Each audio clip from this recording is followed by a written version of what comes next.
আপনি কি জানেন, মানুষের জিহ্বার গঠন একেবারে ইউনিক, ফিঙ্গারপ্রিন্টের মতোই আলাদা। জিহ্বার উপর থাকা ক্ষুদ্র দাগ, রেখা, খাঁজ ও টেক্সচারের বিন্যাস প্রতিটি মানুষের ক্ষেত্রে ভিন্ন। এমনকি একই রকম দেখতে যমজদের জিহ্বাও এক নয়। বিজ্ঞানীরা বায়োমেট্রিক শনাক্তকরণ প্রযুক্তিতে জিহ্বার ছাপ নিয়ে গবেষণা করছেন, কারণ জিহ্বা শরীরের ভেতরে সুরক্ষিত থাকে এবং সহজে ক্ষতিগ্রস্ত হয় না।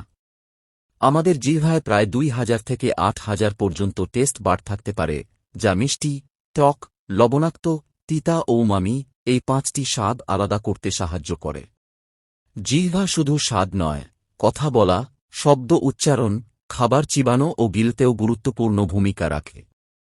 সবচেয়ে আশ্চর্যের বিষয়, জিহ্বা খুব দ্রুত কোষ নবায়ন করে, তাই ছোটখাটো ক্ষত কয়েক দিনের মধ্যেই সেরে যায়।